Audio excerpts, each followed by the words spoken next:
All of his co-workers were gone. What could it mean? Stanley decided to go to the meeting room. Perhaps he had simply missed a memo.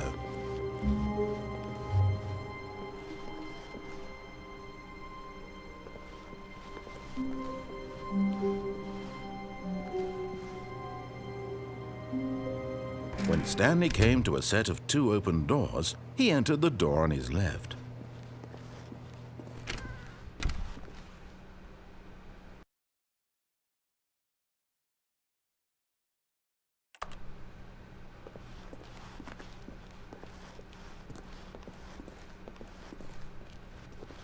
Yet there was not a single person here either. Feeling a wave of disbelief, Stanley decided to go up to his boss's office, hoping he might find an answer there. Stanley stepped into the broom closet, but there was nothing here, so he turned around and got back on track.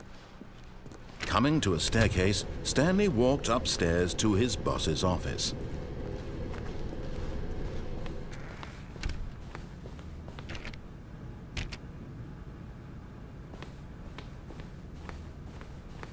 Stepping into his manager's office, Stanley was once again stunned to discover not an indication of any human life.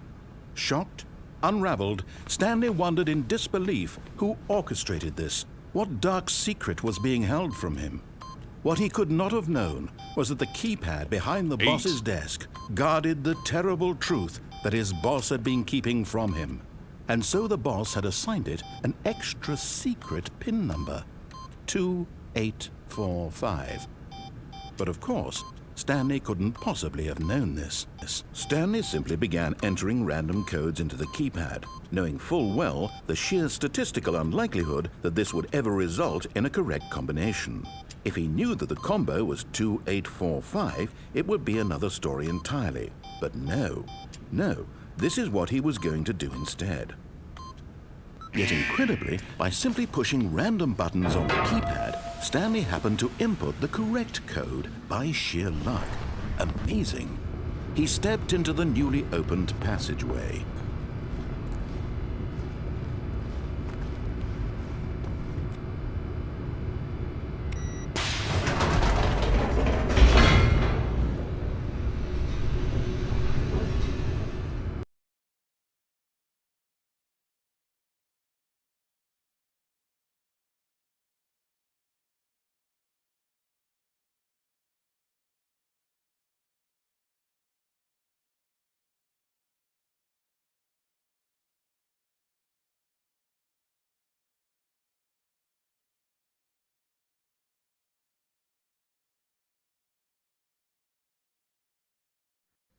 Descending deeper into the building, Stanley realized he felt a bit peculiar.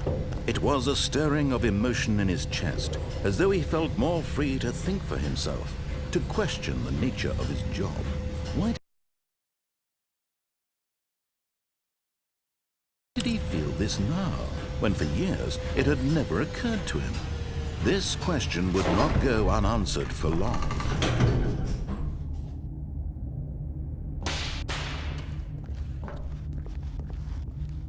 Stanley walked straight ahead through the large door that read Mind Control Facility.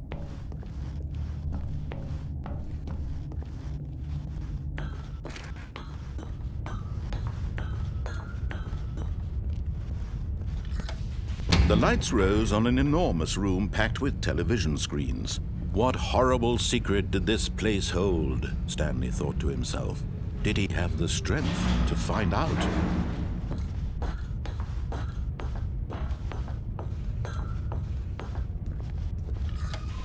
Now the monitors jumped to life, their true nature revealed.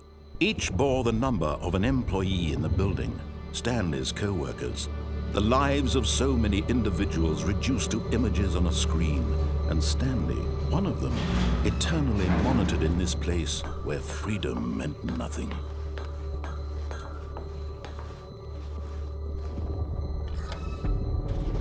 This mind control facility, it was too horrible to believe. It couldn't be true.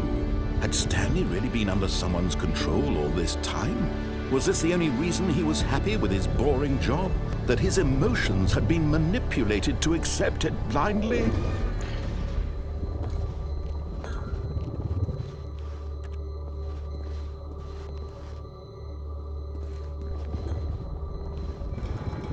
No, he refused to believe it. He couldn't accept it. His own life in someone else's control? Never!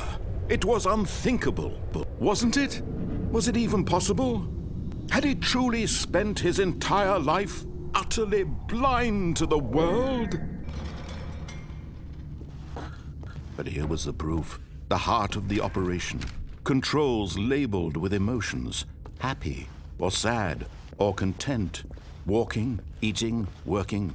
All of it monitored and commanded from this very place. And as the cold reality of his past began to sink in, Stanley decided that this machinery would never again exert its terrible power over another human life. For he would...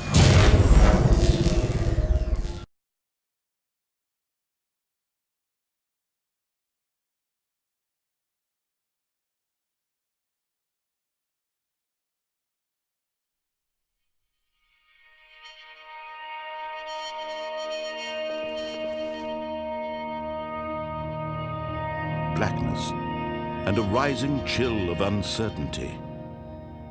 Was it over?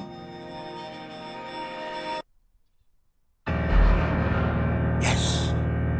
He had won! He had defeated the machine, unshackled himself from someone else's command. Freedom was mere moments away.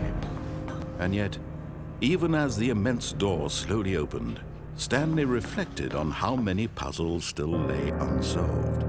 Where had his co-workers gone? How had he been freed from the machine's grasp? What other mysteries did this strange building hold? But as sunlight streamed into the chamber, he realized none of this mattered to him, for it was not knowledge or even power that he had been seeking, but happiness. Perhaps his goal had not been to understand, but to let go. No longer would anyone tell him where to go, what to do, or how to feel. Whatever life he lives, it will be his. And that was all he needed to know. It was perhaps the only thing worth knowing. Stanley stepped through the open door. Stanley felt the cool breeze upon his skin, the feeling of liberation, the immense possibility of the new path before him. This was exactly the way, right now, that things were meant to happen.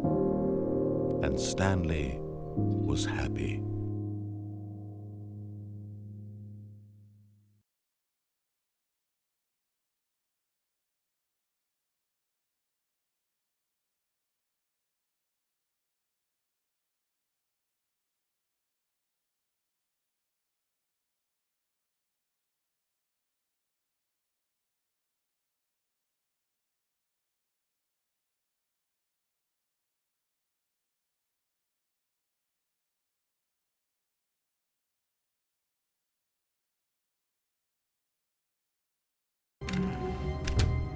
But Stanley...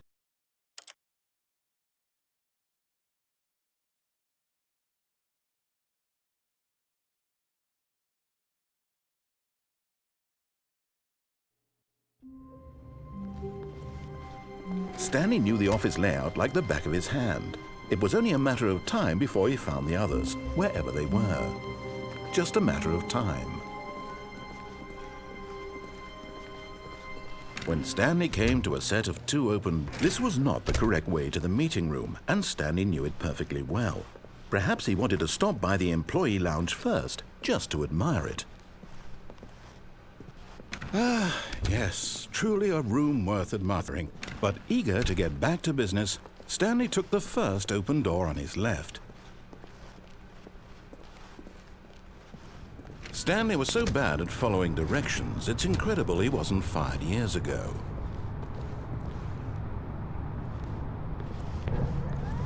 Oh, well, look who's got cold feet. Sorry to break it to you, Stanley, but that lift isn't coming back. You'd best either get comfortable right here on this platform, or test your luck by jumping to the floor below. You know what? Looking at it now, it's not that far to the bottom floor. I bet you can make it.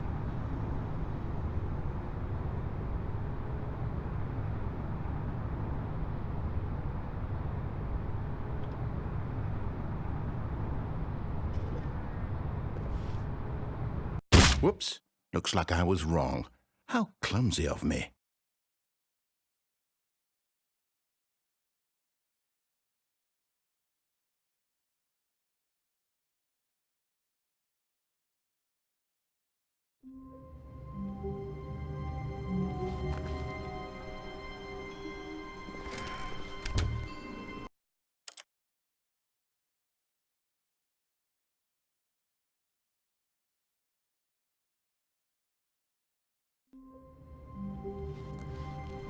Stanley knew the office layout like the back of his hand.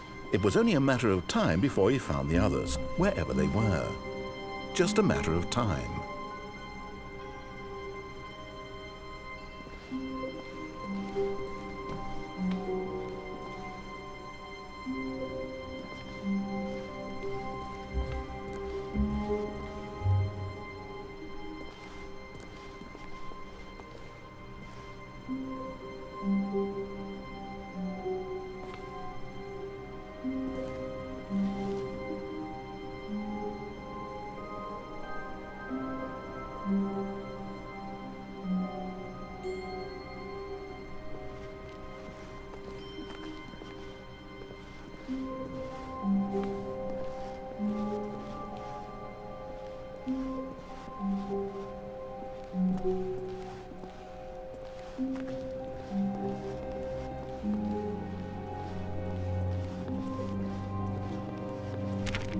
Stanley went around touching every little thing in the office, but it didn't make a single difference, nor did it advance the story in any way.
At first, Stanley assumed he'd broken the map, until he heard this narration and realized it was part of the game's design all along.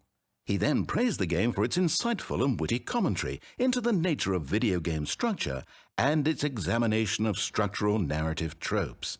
So, now that you're here, what do you think? Isn't this a fun and unique place to be? Why don't we take a minute just to drink it all in? Okay, I'm over it now. What do you think? Are you sick of this gag yet?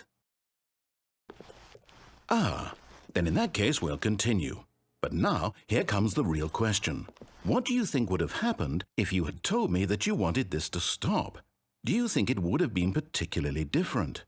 Would I have taken the same idea but rephrased it superficially to fit that answer?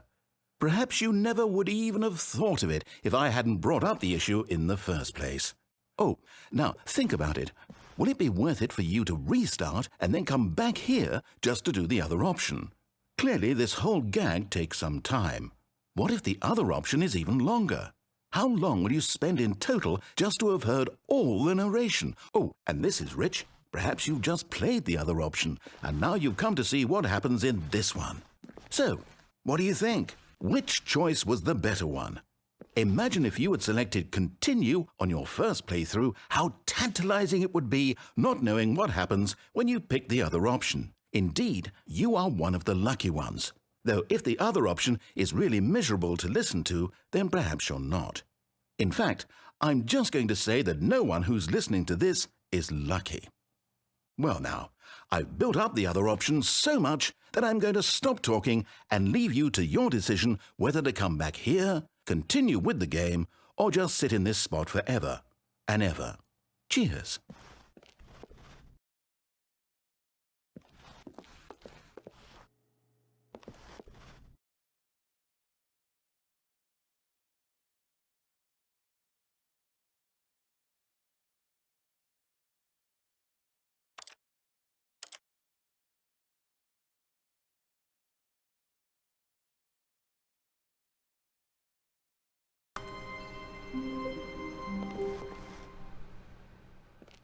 At first, Stanley assumed he'd broken the map, until he heard this narration and realized it was part of the game's design all along. He then praised the game for its insightful and witty commentary into the nature of video game structure and its examination of structural narrative tropes. So, now that you're here, what do you think? Isn't this a fun and unique place to be? Why don't we take a minute just to drink it all in? Okay, I'm over it now. What do you think? Are you sick of this gag yet? Well, I don't know how to say this politely, but you could literally just hit escape and restart the game any old time you want, like right now. You could have done it just then. Now would also be an appropriate time to quit. Any of these points and so many, many more, all of them are appropriate. I'm enjoying what seems to be an internal conflict going on where you are literally unable to act on your own desires to restart the game. So, just to push the envelope, I'm going to try and make this as miserable as possible and see how long you can maintain. There once was a man named Stanley, who people considered so manly. But the truth must be told, he was not very old and was quite particularly gangly. What Stanley liked most was buttons. He pushed them like some kind of glutton. He did it all day in a meaningful way, but his brain had long ceased to function. Which is why he is in this parable and lives an existence quite terrible. And if you are not strong and keep playing along, you too will become quite unbearable. Yes. You too will become quite unbearable.